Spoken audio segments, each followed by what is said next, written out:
I came to Tonga to disconnect. I needed to unplug, and in that process, I found myself more connected than ever.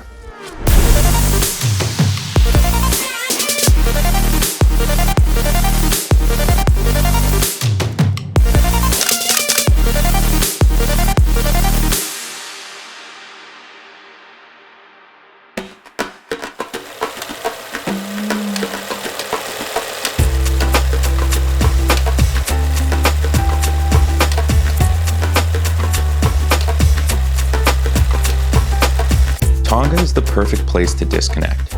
It's quite remote and has very little influence from the outside world, which I found gave it a certain charm. Family bonds are close here, and it's common for 10 to 15 people to all live together under one roof. Some of the locals only just connected to the internet for the first time ever this year. Wi-Fi is scarce, which gave me the rare opportunity to unplug.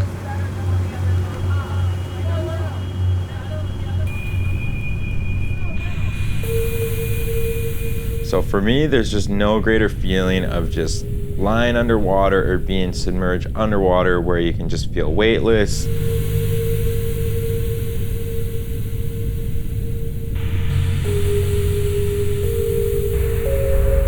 All the stress, static, and weight of the world just disappears. That's a feeling I crave whenever I'm not in the ocean, and it was so great to get back underwater.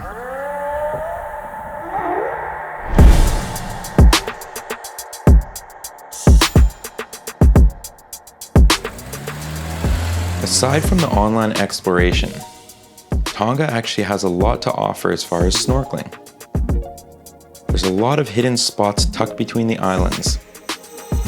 There's one place called Swallow's Cave where you swim through from the surface, and inside there's literally thousands of these little bait fish which you can do some duck dives through.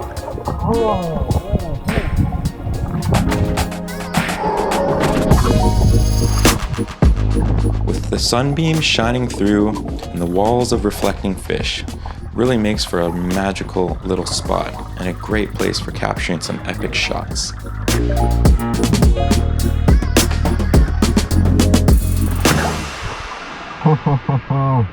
There's actually another nearby cave called Mariner's Cave, which you actually have to swim underneath to get to. Once you get in, it just opens up and it's absolutely beautiful.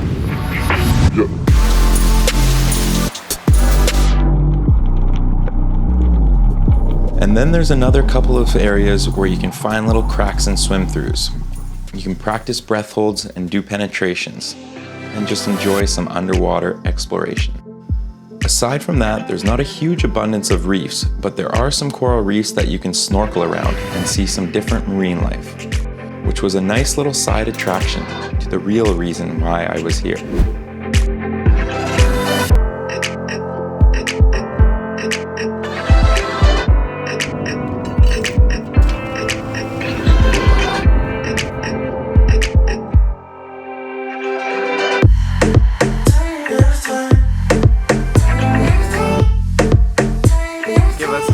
Give us a spout. Oh.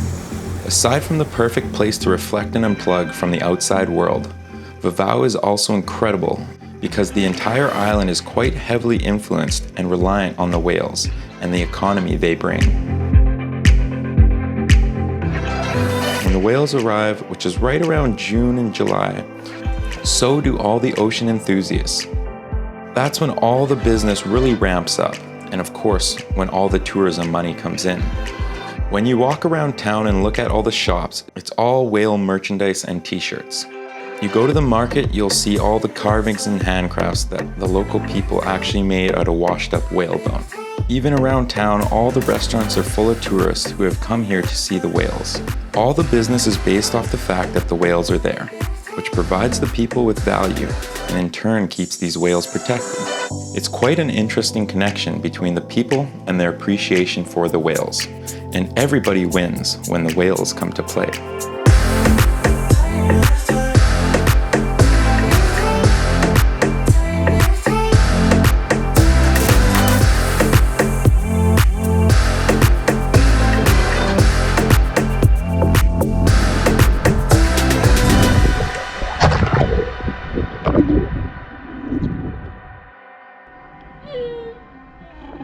believe it or not, it wasn't actually that long ago that whales were almost hunted to extinction.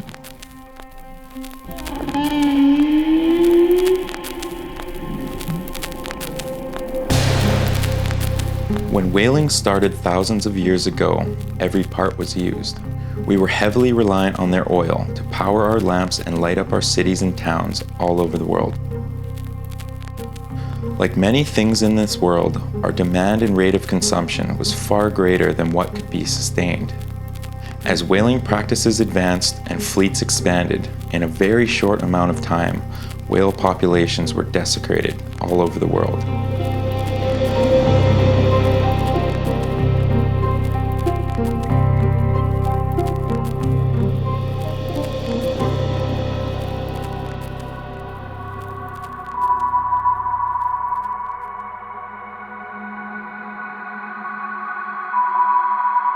In the 1950s, the military planted underwater microphones to track Russian submarines, and by fluke, they recorded the sounds of whales.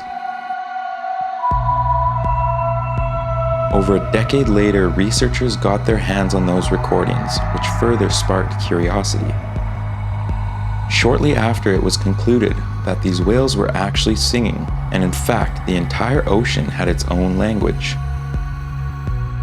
Scientists Roger Payne and sidekick Scott McVeigh went on a mission to record singing whales.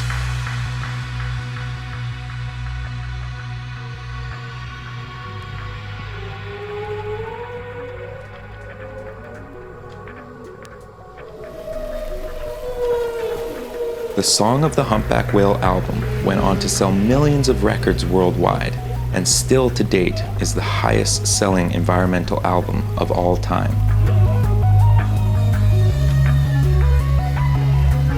Once this record was introduced to the ears of the people, populations were so overwhelmed by the fact that whales were actually singing and how incredible this song was that almost overnight people fell in love with not only whales but the ocean.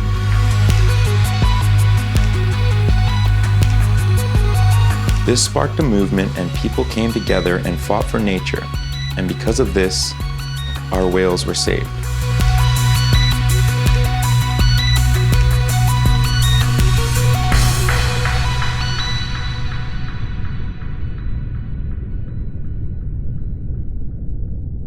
We're at a point now where it's not just about the whales, it's actually the overall health of the ocean ecosystem. Everything from ocean acidification, dead zones, loss of coral reefs, overfishing, wiping out sharks. Never has there been more time when the ocean has needed our help. There's little things that we can do to make a huge difference. At the end of the day, for every 2 breaths we take, we have the ocean to thank.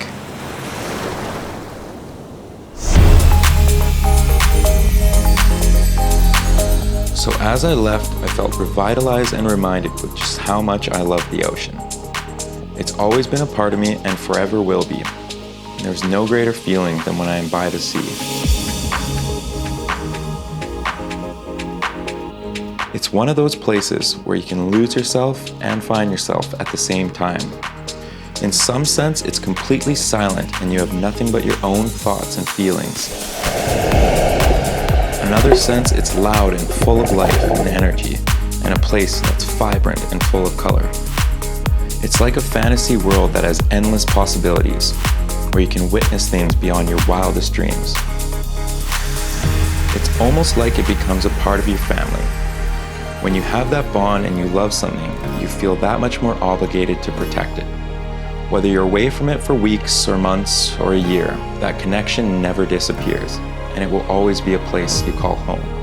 In the bottom of your heart, you just can't help but feel responsible to do your part and help protect and preserve it. The ocean inspires me to share that beauty with others, so they too can experience that magic and fall in love with the ocean.